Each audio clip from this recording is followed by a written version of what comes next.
All right, grown-ups, it's just our time. I love the babies, but to help you, I gotta speak my mind. This segment's here to help you grow with book reviews, lessons, and things you'll be glad to know. If your little one's restless or looking to play, send them to my other playlist. The read-alouds there will brighten their day.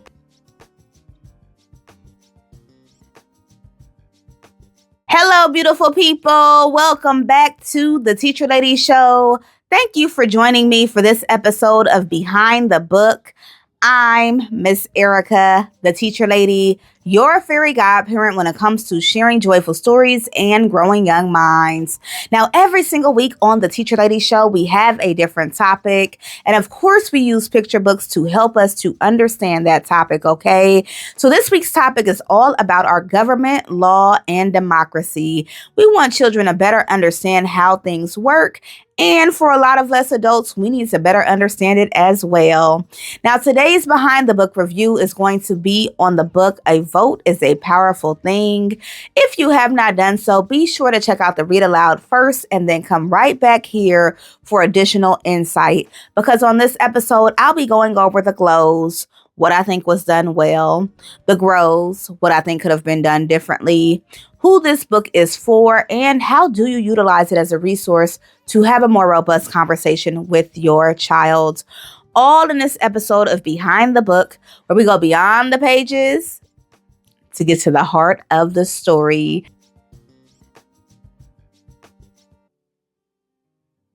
Summary in my own words. A Vote is a Powerful Thing is a very straightforward children's book around the importance of voting. Throughout the book, you see the character Callie kind of campaigning in order for her class to go on a special field trip. And this was done to show how voting works and how impactful it can be. Overall, it's an introduction book when it comes to voting. It has additional insights in the back, and it's just a way for children to understand that if they have the ability to vote, they should make their voice known.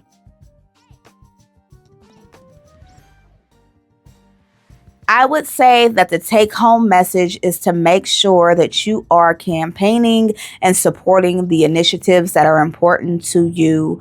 In the story, you see Callie's grandmother outside trying to get people to vote for funds for the wilderness and for nature. Throughout the story, you see Callie herself writing speeches to advocate for a field trip to the wilderness.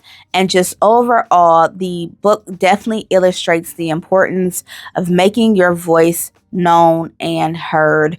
In terms of target age group, I would say 6 years old and up would be appropriate. For neurotypical 6-year-olds, they would start to be able to have a conversation around this story.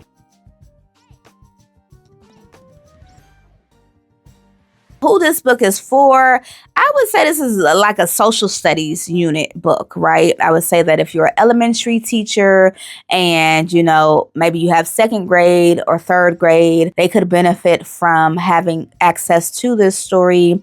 I definitely think that it also is beneficial for children who don't want to vote, who don't understand, or kind of have nasty ideas towards voting, maybe because of social media or what they've heard other people have said. And it is just a way to kind of keep the importance of voting alive, okay?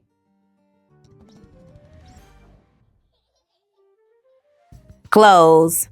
For me, there are really two glows that shine throughout the story. The first glow is the illustrations. I feel like the pictures are extremely diverse, detailed, and beautiful. And I always say that pictures help English language learners, neurodivergent children, as well as children who are just starting their journey of reading, better understand the book. And so I really appreciated the clarity of the images and the beautiful artwork, as well as the diverse characters, so that it wasn't focused or centered on just one type of person. And my other glow is in the back of the book. The author shares all of these additional resources. So she shares all about voting, who can vote, how do citizens vote, as well as voting in the United States, which is a timeline of like when people were able to start voting and different movements that took place. And then on the very last page, there is a tidbit about her campaign, her wilderness campaign in real life. So definitely a lot of information and resources for people who are interested in learning more, which is also, like I said, beneficial for adults.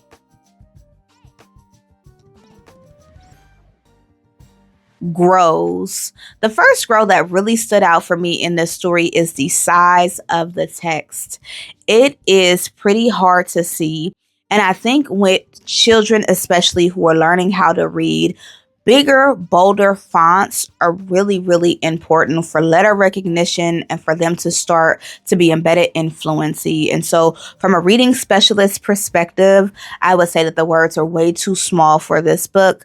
And I'm not sure why that decision was made. There's tons of space on the book, but that is the decision that was made. And so that is one of the areas of growth. I also would have loved just a straightforward explanation on election processes, as well as like a definition of voting throughout the story. Because for me, I get that the classroom field trip was supposed to reflect how voting works in real life, but it seemed a bit disconnected for me, because when we're talking about voting and actual voting as we become an adult, we are focused on things like laws and who we're putting into office and things like that. And the classroom example used was a field trip. And I think that it could have been stronger for the classroom example to be maybe a class president or, some sort of different roles or jobs within the class, just so that it very clearly reflects what it is we want children to know. Overall, it is a beautifully illustrated story with a lot of resources and information located in the back of the book. And I encourage you to check it out for yourself. There is a purchase link in the description box.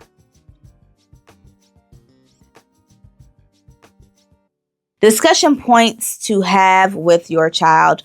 One of them is I would definitely use the back of the book, that reference section, to talk about the history of voting in this country. I would also reiterate the importance and the value of voting and what happens should we choose not to vote. I would also talk about if there was a time where they felt like something was unfair. Maybe it was a group project, or maybe they were outside playing kickball and they weren't picked for the team. Just any moments where they felt like they didn't really get to be heard, or there was no fair system to make sure that they were heard, and how that connects to voting. Because the true power of voting is the fact that is where we get to say that enough is enough. This is what I want to see happen. This is where I want to allocate my tax money, so on and so forth. It is a really big deal. And I think holding those conversations with your child would definitely be beneficial. Thank you so much for learning with me, for growing with me, for being part of this book loving community. Be sure to check out our Teacher Lady Speaks episode on Friday, which goes more in depth into how to raise a child that better understands our government. Okay.